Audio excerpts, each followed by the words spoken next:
발바닥에서 머리까지 성한 곳 하나 없는데 왜 계속해서 맞을 짓을 더하느냐, 이런 제목으로 말씀 전하도록 하겠습니다. 발바닥에서 머리까지 지금 성한 곳 하나 없는데, 먹는 곳, 찢긴 곳, 그것만 천진데 왜 계속해서 맞을 짓을 더하느냐, 이런 제목입니다. 오늘도 부제가 중요합니다. 우리 한번 따라해 볼까요?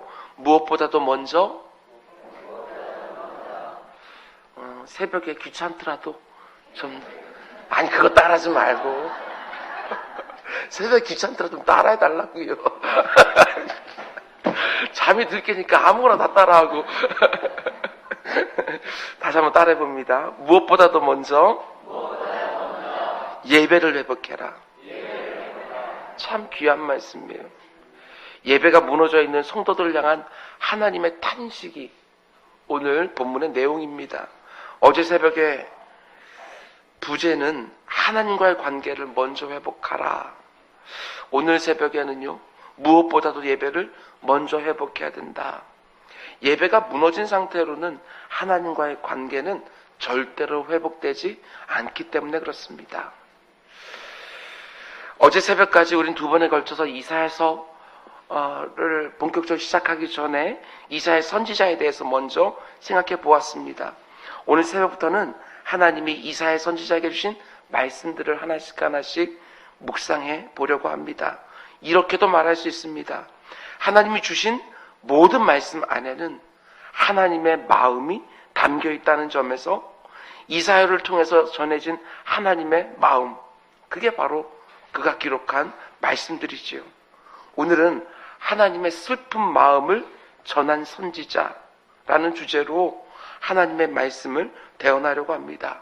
오늘 이 말씀을 통해서 나를 향한 하나님의 마음이 어떠한지 조금이라도 느낄 수 있는 복된 시간 되기를 주님의 이름으로 축원을 드립니다. 먼저 2절 말씀 이렇게 시작합니다. 하늘이여 들으라, 땅이여 귀를 기울이라. 여호와께서 말씀하시기를 내가 자식을 양육하였거늘 그들이 나를 거역하였도다. 참 슬프고 안타까운 말씀입니다. 내게 있는 모든 것을 가지고 자녀를 양육했어요. 그런데 그 자녀가 나를 늘 거역하고 있다. 성경을 보면 하나님과 이스라엘의 관계를, 하나님과 그의 백성, 성도들의 관계를 여러 가지로 표현해주고 있지만 부모와 자식 관계, 그게 가장 우리 마음에 와닿는 표현이 아닐까 생각했습니다.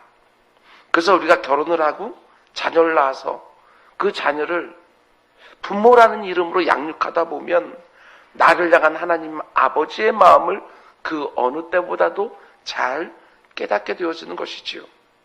저 역시 결혼하고 부모가 되어 보니까, 그것도 3명의 자녀들을 양육하다 보니까 이전에 몰랐던 하나님 아버지의 마음을 정말 많이 알게 되었습니다.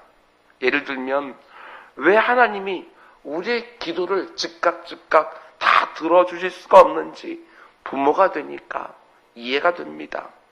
자녀들이 달라는 것 다 줄 수 있습니까? 얼마든지 줄 수 있는 능력이 있다 할지라도 달라는 대로 다 줄 수가 없습니다. 아니 가만 보면 아이들이 달라고 하는 것들이 제가 주고 싶지 않은 것들만 구할 때가 너무나도 많이 있습니다. 아무리 때를 써도 주면 해로울 것 같은 것은 줄 수가 없습니다. 지금 당장 필요한 것이 아니라 나중에 준비가 되어야지만 그때 줄 수 있는 것, 그것은 지금 줄 수가 없습니다. 하나님도 그래서 내가 달라는 것을 즉각 다 주지 않으시는구나. 부모가 되니까 이게 깨달아집니다. 자녀를 바라보는 부모의 눈빛은 굉장히 사랑스럽습니다. 하나님도 나를 그런 눈빛으로 보시겠구나. 자녀가 한 번씩 속을 다 뒤집어 놔도 어떻게든 이해해 주려고 하고 참아내려고 하고, 한 번씩 혼을 냈다 할지라도 그 가운데 자녀보다 더 아파하는 것이 부모의 마음 아니겠습니까? 하나님이 그래서 나를 그렇게 오래 참아주시는구나 또 생각하게 되었습니다. 부모가 되면 하나님의 마음을 조금이나마 더 알게 되어집니다. 부모가 되어서 자녀를 양육하는 것이 때로는 버거울 때도 있지만 부모에게 하나님 주시는 또 다른 은혜가 이거일 수도 있겠구나 하는 생각도 해봅니다. 그런데 그 아버지 하나님이 오늘 본문에서 그 자녀된 이스라엘 백성들을 보면서 탄식하지요. 그것도 뭐라고 탄식하느냐? 이게 가슴이 아픕니다. 3절, 소는 그 임자를 알고 나귀는 그 주인의 구유를 알건만은 이스라엘은 알지 못하고 나의 백성은 깨닫지 못하는도다. 하나님이 너무나 안타까운 심정으로 탄식하십니다. 그런데 왜 내 백성은, 왜 내 자녀들은 내 마음을 알지도 못하고 깨닫지도 못할까? 얼마나 마음이 아프신지 2절에서 한우가 땅을 붙들고 하소연을 합니다. 하늘아, 내 말 좀 들어봐라. 땅아, 내 말 좀 들어봐라. 얘네들이 어떻게 나한테 이럴 수 있냐? 말을 하지 못하는 짐승들도 주인의 고마움을 압니다. 자기 주인이 누구인지 기억을 합니다. 강아지가 자기에게 한 번 밥을 준 주인을 3년을 기억한다는 말도 있습니다. 맹수인 사자도 사람의 손에 1년만 길들여지면 그 주인을 기억하고 물지 않는다는 말도 있습니다. 그래서 하나님이 더 침울하게 탄식하는 것이지요. 소는 그 임자를 알고 나귀도 그 주인의 구유를 아는데 너희는 어떻게 된 게 나의 은혜를 깨닫지도 못하고 나를 이렇게 쉽게 잊어버릴 수가 있느냐? 그래서 4절을 보면 하나님이 이렇게까지 말씀합니다. 슬프다. 슬프다. 성경 전체에서 하나님이 슬프다고 말씀하시는 부분이 그렇게 많지는 않아요. 내가 슬프다. 하나님은 얼마든지 분노하시고 징계하시고 심판하실 권위 있는 분이셔요. 그럼에도 불구하고 하나님이 슬프대요.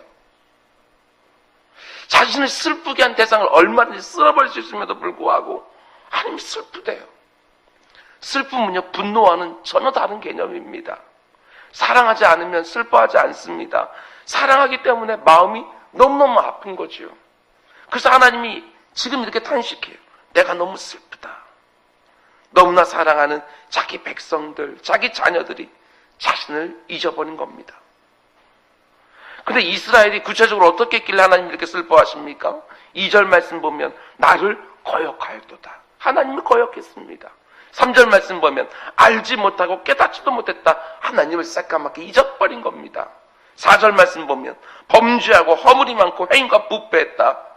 하나님 앞에서 폐역해버린 거예요. 5절 말씀 보면 이스라엘의 거룩하신 일을 만홀히 여기고 멀리했다. 하나님을 우습게 여기고 하나님을 떠나버렸다. 그래서 하나님이 너무나도 슬프고 너무나도 마음이 무너지는 것이지요. 그런데 이스라엘 백성들이 그렇게 한 결과 그들이 지금 어떤 처지가 되었다고 말을 합니까? 그들이 하나님을 멀리한 결과 어떻게 되었는가? 5절에서 8절까지는 이렇게 말합니다. 하나님의 마음이 지금 어떠신지 여러분 부모의 입장에서 여러분의 자녀의 모습을 보는 것처럼 한번 이 말씀 들어보시기 바랍니다. 아무개들아 너희가 어찌하여 매를 더 맞으려고 폐역을 거듭하느냐? 온 머리는 병들었고 온 마음은 피곤하였으며 발바닥에서 머리까지 성한 곳 하나 없이 상한 것, 터진 것, 새로 맞은 흔적뿐이거늘 그것을 짜며 싸매며 기름으로 부드럽게 함을 받지 못하였도다. 난장판이 되는 피투성이가 되어져 있는 거예요. 곪고 있는 거예요. 피가 흐르고 있어요. 너희 땅은 황폐하였고 너희의 성읍들은 불에 탔고 너희의 토지는 너희 목전에서 이방인들에게 삼켜졌으며 이방인에게 파괴된 같이 황폐하였고 따위 씌우는 포도원의 망대같이 참외밭의 원두막같이 에워싸인 성같이 겨우 남았도다. 아무리 자녀가 잘못한 것이 있다 할지라도 그래도 그 삶에 엉망이 되고 비참한 지경에 있으면 부모로서 그 모습을 보는 마음이 어떠할까? 아버지가 되신 하나님을 버리고 떠난 자녀 너무너무 비참했어요. 영육간에 만신창이가 되었어요. 부모가 싫다고 자녀가 가출하면 딱 이런 상태 되지 않겠습니까? 하나님이 보시기에 지금 이스라엘 백성들의 모습은 부모를 버리고 뛰쳐나간 자녀들과 같다. 딱 누가복음 15장에 나오는 돼지 쥐염 열매조차도 먹지 못해서 그 우리를 막 뒤지는 탕자의 모습과 너무너무 비슷하지 않습니까? 여러분, 그런데 지금 이 말씀을 하신 하나님의 마음이 어떠하실까? 그 비참한 모습을 보면서 하나님의 마음은 하나밖에 없을 거예요. 내 사랑하는 아들, 딸들아, 내게로 돌아와라. 이제 그만 집으로 돌아와라. 하나밖에 없지요. 가출했던 자녀가 그 비참한 상에 벗어나는 방법은 집으로 돌아가는 것, 그게 가장 빠르고 좋은 길 아니겠습니까? 그래서 하나님 탄식하며 말씀하셔요. 이스라엘아, 내게로 다시 와라. 내게로 돌아와라. 여러분 가운데 혹시 이런저런 이유로 요즘 하나님으로부터 많이 멀어져 계신 분 계십니까? 알잖아요. 몸은 이곳에 와 있지만 이렇게 마음이 멀어진 거. 하나님의 탄식과 슬픔을 오늘 이 새벽에 들으셔야 됩니다. 아무개야, 이제 돌아올 때 됐다. 돌아와라. 그런데 놀라운 게 뭐냐면요, 지금까지 하나님의 탄식을 들어보면 이스라엘 백성들이 하나님을 잊어버리고 멀리 떠나간 것 같은데 11절 말씀 보면 그게 아니었다는 것을 알게 되었습니다. 하나님이 진짜 마음이 무너지고 슬프다고 말한 이유가 뭔지 나와요? 11절 12절 여호와께서 말씀하시되 너희의 무수한 재물이 내게 무슨 유익하뇨? 나는 수량의 번제와 살진 짐승의 기름에 배불렀고 나는 수송아지나 어린 양이나 수렴소의 피를 기뻐하지 아니하노라. 너희가 내 앞에 보이러 오니 이것을 누가 너에게 요구하였느냐? 내 마당만 밟을 뿐이니라. 무슨 말이에요? 겉으로 보면 이들이 하나님 안 떠났어요. 여전히 예배 드리고 있어요. 뒤로 여전히 구절을 보면 이들이 안식일도 지키고 월삭도 지키고 절기도 지키고 가끔 대회도 열어요. 우리식으로 말하게 되었으면 여전히 교회 주일마다 나오고 있고 이런저런 봉사도 하고 있고 이런저런 직분도 맡고 있고 심지어 하나님 앞에 나아가 기도도 하고 있어요. 그러니까 이들이 외형적으로만 보면 하나님을 떠난 것이 절대로 아니라는 겁니다. 외형적으로 보면 누가 봐도 하나님을 잘 섬기는 것처럼 아무 문제 없는 것처럼 보여요. 안식일마다 예배 드리고 제물도 드리고 찬송과 기도도 드리고, 근데 하나님의 눈에는 피투성이. 하나님은 왜 내가 너무나 슬프다고 탄식하십니까? 어쩌면 이게 하나님께 더 슬펐을지도 모르겠습니다. 마음으로는 하나님을 멀리 떠났으면서도, 마음으로는 이미 하나님께 등을 완전히 돌렸음에도 몸으로는 습관적으로 계속 하나님을 찾아오고 있어요. 이게 너무 슬프다는 거예요. 하나님은 마음이 전혀 담겨있지 않은 예배, 보나마나 이들의 예배는 너무나도 의무적인 형식적인 예배였을 것이고 기대도 없고 간절함도 없고 아무 의미도 없는 종교 행위의 반복에 지나지 않았을 거예요. 이들에게서 예배란 무엇입니까? 일주일에 한 번 어쩔 수 없이 해치우는 것. 하나님께 이게 너무 힘이 드신 거예요. 이걸 볼 때마다. 하나님 우리에게 예배를 명하신 목적은 우리가 교제하기 위함인데, 우리가 지속적으로 만나기 위함인데, 그들이 그 귀한 예배를 단지 형식으로 왜곡시켜버린 거예요. 마음으로는 하나님 원하지 않아요. 마음은 이미 하나님을 떠나버렸어요. 그런데 계속해서 하나님 앞에 나오기는 해요. 그 모습을 보는 하나님이 너무나도 힘들다. 더 이상 못 봐주겠다. 요즘 내가 드리는 예배를 여러분이 꼭 점검하셔야 됩니다. 예배를 점검하셔야 돼요. 하나님이 기쁘게 연락해 주시고 흠양해 주시는 예배가 아니라 얼마든지 하나님을 탄식하게 하는 예배, 슬프게 하는 예배, 그게 얼마든지 내가 요즘 드리고 있는 예배일 수 있는 거예요. 담임 목사가 위에 서서 이렇게 보더라도요, 얼굴이 예전하고 다른 분들이 있어요. 보인다고요. 저는 얼굴만 보지만 하나님 중심까지 보시잖아요. 예배를 회복하셔야 돼요. 하나님이 참다 못해도 뭐라고 말씀합니까? 11절 말씀은 한마디로 그만둬라. 그런 예배 더 이상 드리지 마라. 12절 말씀은 심지어 이런 식으로까지 말합니다. 누가 너한테 여기 오라고 그랬냐? 제발 내 마당만 밟고 가지 마라. 우리식으로 말하면 성전 뜰만 밟고 가지 마라. 눈도장만 찍고 가지 마라. 나를 사랑하는 마음도 없는 의무적인 예배 제발 좀 드리지 마라. 나를 향한 하나님의 마음은 전혀 알고 싶어 하지 않고 하나님은 조금 더 사랑하는 마음도 없으면서 몸만 왔다 갔다 하지 말라는 거예요. 오해하지 마십시오. 더 이상 예배하지 말라는 말이겠어요, 이게? 아니잖아요. 우리가 말하는 것처럼 오늘 예배 드릴 마음이 아닌데 이런 마음으로 교회 가서 뭐하나, 이런 마음이겠냐고요. 하나님의 마음이 아니죠. 빨리 회복해라. 그 마음 빨리 회복해라. 신령과 진정으로 드리는 그 예배 정말 예전처럼 너에게서 받고 싶다. 이게 하나님의 마음 아니겠어요? 하나님만 그렇습니까? 우리도 마찬가지예요. 남편과 아내의 관계, 부모와 자녀의 관계도 마찬가지예요. 사랑하는 마음은 하나도 없으면서 그냥 의무만 감당하고 있는 거. 그게 그 당사자에게는 얼마나 비참한 일이겠어요. 우리가 어렸을 때 많이 읽었던 책인 것 같습니다. 생텍쥐베리가 쓴 어린 왕자라는 책을 보면 여우가 남긴 글이 굉장히 인상적입니다. 여우가 어린 왕자에게 이런 말을 합니다. 네가 오후 4시에 온다면 난 3시서부터 벌써 행복해질 거야.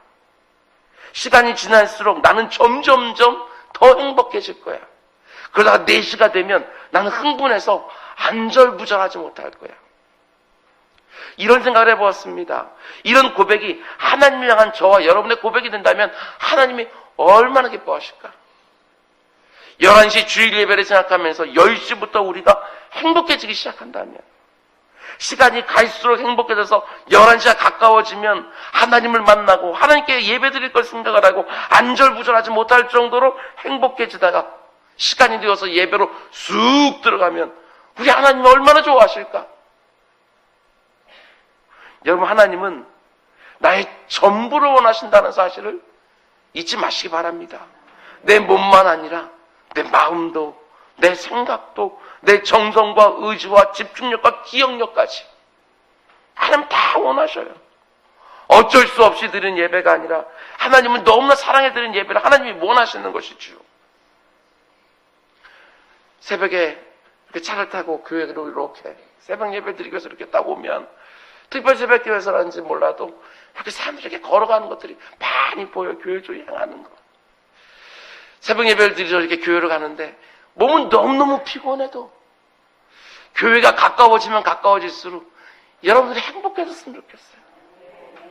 하나님 오늘도 또 깨워주셨구나.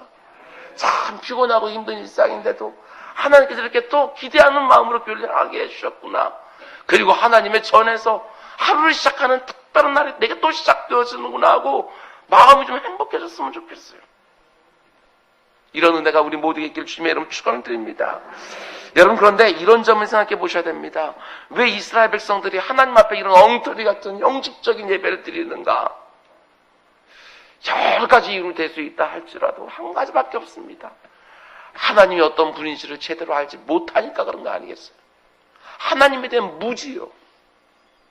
하나님이 얼마나 어마어마한 분이신지, 얼마나 놀라운 분이신지, 나를 위해서 지금까지 무엇을 하셨고, 지금 내게 어떤 존재이시고, 앞으로 나를 위해서 무엇을 하실지 몰라서 그래요. 너무 몰라서. 하나님은 그저 내가 이렇게 예물만 드리면, 이야, 너 살이 통통 찐 이 재물 갖고 왔구나, 이러는 줄 알고. 하나님은 그 재물 보셔요? 아니요.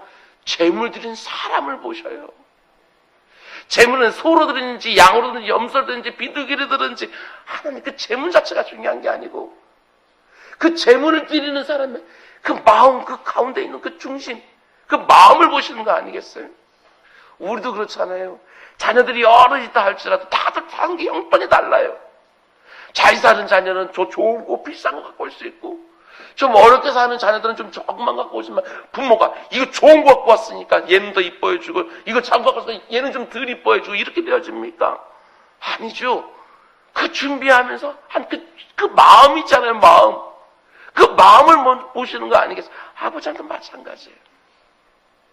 그 아버지를 몰라요. 외모만 보시는 것이 아니라 중심을 보시는 그 아버지 하나님을 모르니까 이러고 있는 거예요. 여러분, 하나님이 얼마나 내게 귀한지 소중한지 여러분 정말 아십니까? 사도 바울이 이렇게 말합니다. 살든지 죽든지 내 안에서 그리스도가 존귀히. 예수 그리스도가 영광 받을 수만 있다고 한다면 난 살아도 그만, 죽어도 그만. 여러분, 신앙인은 무엇보다도 하나님을 귀히 여기는 사람이라는 거 여러분 기억하시기 바랍니다. 하나님은 그 무엇보다도 그 누구보다도 귀하게 여기면 당연하지요. 예배가 귀하게 드려지는 거예요. 하나님은 너무나 귀하게 여기기에 그 함께 드려지는 예배도 내 인생에서 가장 소중한 시간으로 따로 띄워놓고 정성스럽게 띄워놓게 되지요. 하나님께 드린 예배를 너무나 사모했던 사람, 제가 좀 전에 말씀드린 것처럼 어린 왕자를 기다리는 그 여우와 똑같은 마음으로 하나님 앞에 예배했던 사람이 있어요. 그게 누구냐? 바로 다윗입니다. 다윗은 하나님께 예배하는 걸 너무나 기뻐하고 즐거워했어요. 그가 쓴 시편 120편 말씀 보면 표제가 이렇게 되어 있습니다. 다윗의 시, 곧 성전에 올라가는 노래. 다윗이 성전에 올라가면서 노래를 짓는데요. 1절에서 이렇게 고백합니다. 사람이 내게 말하기를 여호와의 집에 올라가자 할 때 내가 기뻐하였도다. 다윗은 누가 자기한테 다윗 우리 하나님 집에 예배하러 갈까? 하면 너무너무 기뻤다 하는 거예요. 우리 식으로 말하면 누군가가 나에게 우리 같이 교회 갈래? 교회 가서 같이 예배할래? 가서 찬양 같이 할래? 같이 기도할래? 이렇게 말하기만 하면 무슨 소리? 교회는 일주일에 딱 한 번만 가는 거야. 이게 아니고 야 그거 너무 좋겠다. 그래 빨리 가자. 어린 왕자를 기다리는 여우의 마음이 다윗에게 있었어요. 다윗은 예배의 기쁨을 알았어요. 그래서 이제 몰라도 성경을 보면 하나님이 다윗을 얼마나 편들어주는지 몰라요. 다윗은요 간음을 한 적도 있고 자기의 충성스러운 부하를 죽이라고 살인 교사한 적도 있어요. 그런데 다윗이요 인생 곳곳에 이런 고백을 하는 걸 보게 되었습니다. 나의 힘이 되신 여호와야, 내가 주를 사랑하나이다. 여러분 하나님이 너무너무 좋다는 거예요. 근데 여러분 그거 아셔요? 성경에서요 하나님을 사랑한다고 고백했던 첫 번째 사람이 바로 다윗이에요. 그 이전의 인물들 아브라함도 모세도 위대한 하나님의 종들도 엘리야도 이사야도 하나님을 지극히 존귀한 분으로 그래서 두려워했어요. 다윗은 어떻게 합니까? 그 엄청난 하나님 향해서 아주 담대하게 내가 주를 사랑하나이다. 이게 처음 고백이에요. 성경에 나오는. 하나님이 깜짝 놀라시지 않았겠어요? 수많은 인생들을 보호하는데 그죠? 수많은 인생들이 하나님 앞에서 바짝 없어 두려워하고 혹시 잘못한 것이 있을까? 하면서 항상 조심했는데 다윗이라는 인물이 툭 하고 태어나더니 갑자기 내가 주를 너무너무 사랑하나이다. 하나님이 얼마나 놀라셨겠어요? 얼마나 기쁘셨겠어요? 시간만 나면 하프를 막 연주하면서 하나님 막 찬양해요. 사랑한다고. 하나님을 향한 자신의 마음을 막 시로 막 써가지고 막 주는 나의 산성이시오 요새시오 피할 바위시오. 하나님 얼마나 좋아하시겠냐고요. 하나님이 그 마음을 보시는 거예요. 단지 다윗이 회개했기 때문에 하나님은 그를 편들어 주신 게 아니라 그의 속 중심에 있는 하나님 향한 자신을 향한 마음이 뭔지를 아는 거예요. 그래서 그렇게 편들어 줬어요. 여러분 예배가 영어로 무엇이죠? worship이에요. worth, 가치 있는 분에게 합당한 대우를. 그게 예배. 어떻게 함부로 예배를 드리겠나? 하나님이 여러분 얼마나 엄청난 분이신지 정말 알고 계십니까? 그렇다면 그 하나님 앞에 정말 내 모든 것을 다 드리는 예배가 우리 가운데 있기를 원합니다. 내게 뭐 좋은 일이 일어났을 때마다 하나님을 제대로 예배하고 힘든 일하면 하는 때도 불평하고 원망하고 막 쏟아내고 잠시 그럴 수 있다 할지라도 하나님은 내가 어떤 형편 가운데 속에서도 나의 예배를 받으시기에 합당하신 분이라는 거, 그 사실을 알고 요즘 예배가 흐트러진 분이 계십니까? 가만 두지 마시고 무엇보다도 내 마음이 다 담겨있는 예배를 다시 회복하기 위하여 하나님의 은혜를 구하는 특별 새벽 기도가 되길 주님의 이름으로 축원을 드립니다. 그럼 이제 두 번째로 오늘 본문에서 하나님께서 탄식하시는데요. 첫 번째는 예배 드리는 그 형식적인 그 모습, 그걸 보면 탄식하지만 두 번째는요, 예배 드리고 난 후에 그들의 삶을 보면서 탄식합니다. 삶의 예배를 보면서 탄식하셨다. 13절 말씀 보면 정말 무섭습니다. 헛된 재물을 다시 가져오지 말라. 분향은 내가 가증 여기는 바요. 월삭과 안식일과 대우로부터 그러하니 성회와 아울러 악을 행하는 거. 내가 견디지 못하겠다. 하나님이 이스라엘 백성이 드렸던 예배를 싫어하셨던 이유는 첫 번째, 형식적인 예배, 마음이 담겨있지 않은 예배, 의무로만 해쳐버린 예배. 두 번째는 성회와 더불어 악을 행하는 것. 차라리 예배를 안 드렸으면 몰라도 예배 드리고 난 다음에 뭘 하느냐? 악을 행한다. 너는 어떻게 예배를 드리고 나서 그렇게 살 수 있냐? 하나님은요, 예배 드려 나온 우리의 마음도 주목하시지만 동시에 예배 드리고 난 다음에 우리의 삶도 주목하신다. 하나님이 원하시는 예배는요, 그렇습니다. 예배를 드릴 때 마음이 담긴 진실한 예배를 원하시고, 예배를 드린 다음에 삶의 예배를 원해요. 결국 이스라엘의 문제는 안식일 날만의 문제가 아니라 삶 자체가 문제였어요. 우리식으로 말하면 주일날의 문제만이 아니라 월요일부터 토요일까지가 다 문제 있던 거예요. 그 14절 말씀 보면 하나님이 이런 예배를 너무나 싫어하신다고 합니다. 내 마음이 너희의 월삭과 정한 절기를 싫어하나니 그것이 내게 무거운 짐이라. 내가 지기에 곤비하였노라.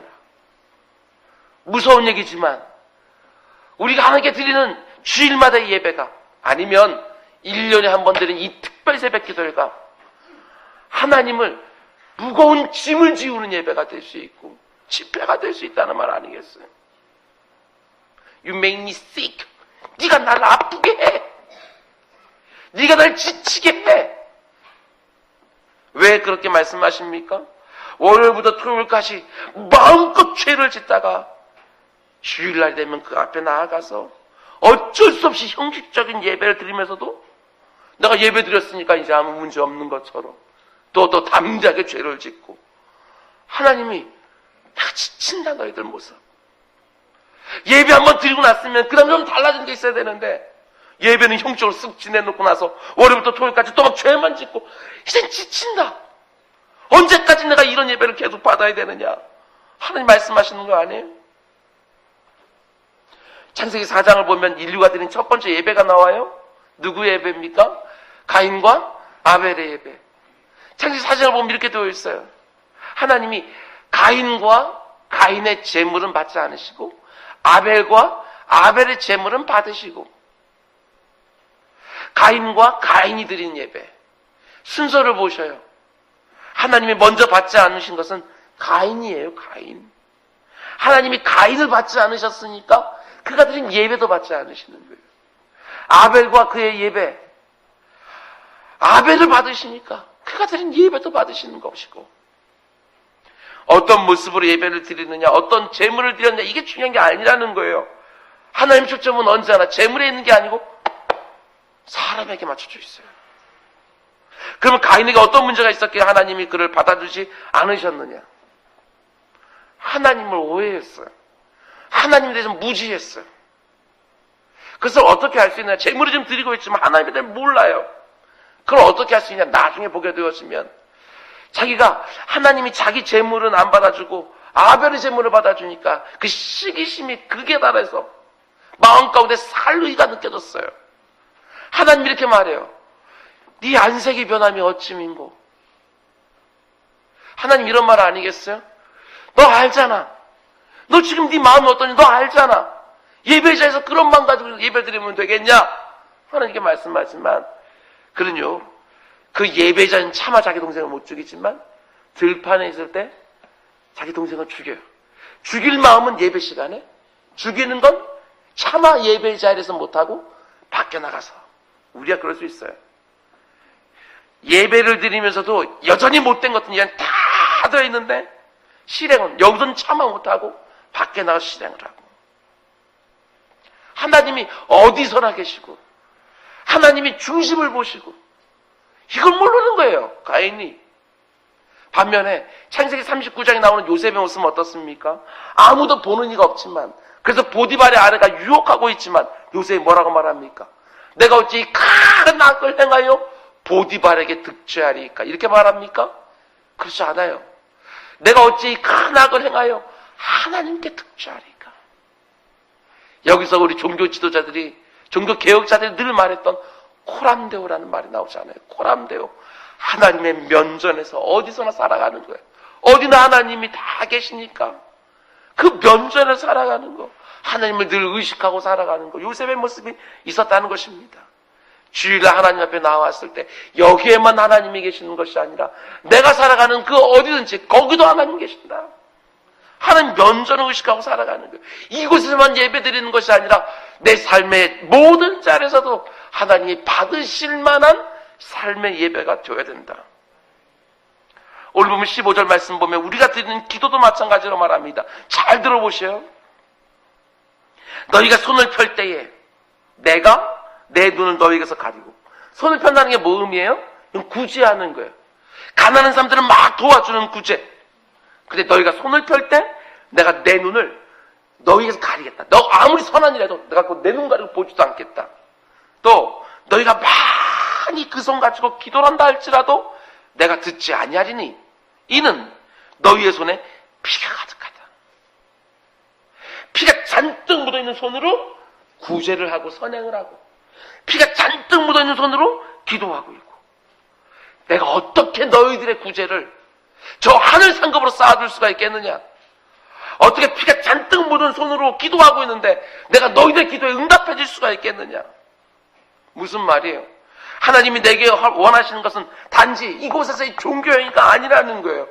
기도하고 말씀하고 찬양하고 예배하고 구제하고 단지 그 행위가 아니라 교회 안에서든 교회 밖에서든 내가 살아가는 모든 삶에서도 하나님을 의식하고 하나님 앞에 합당한 예배든지 찬송이든지 기도든지 구제든지 하나님이 연락하실 만한, 음양하실 만한 그것을 하라는 거예요.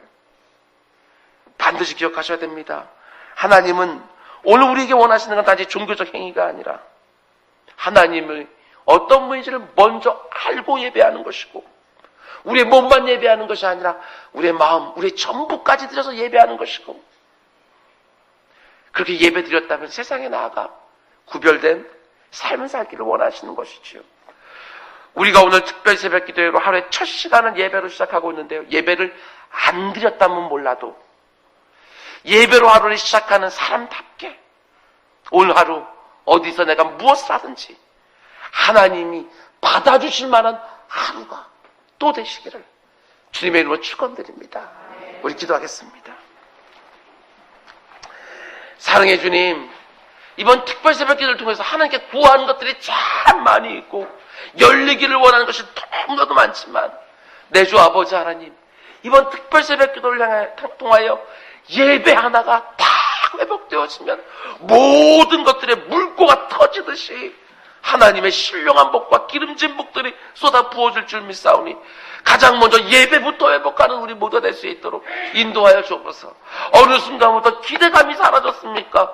어느 순간부터 하나님을 이렇게 예배하는 그 기쁨이 사라졌습니까? 주님, 어디서부터 문제가 시작된지 찾아보게 되어주시고, 아버지 그 모든 것들의 원인들을 밖에서 찾지 않게 하시고 내 안에 아버지 있는 들보에서부터 시작을 하여 아버지 그 예배를 회복하는 우리 모두가 될 수 있도록 인도하여 주시옵소서. 하나님에게 섭섭한 마음들이 드는 일들이 있었습니까? 아버지 그것 다 털어버리게 하여 주시고, 내가 하나님을 잘 모르는구나 하고 회개하게 하여 주시고, 사람들에게 섭섭한 마음들이 있었습니까? 그것도 다 털어버리게 하시고, 다른 사람들을 나보다 더 나은 사람으로 여기면서 아버지 예배를 회복하는 우리 모두가 다 될 수 있도록 인도하여 주시옵소서. 삶에 이런저런 어려움들이 있지만 아버지 예배를 통해서 아버지 그 모든 어려움들이 오히려 찬송의 자리가 또한 되는 역사가 우리 가운데 있게 하여 주시옵소서. 이 모든 말씀 예수님의 이름으로 기도드렸습니다. 아멘.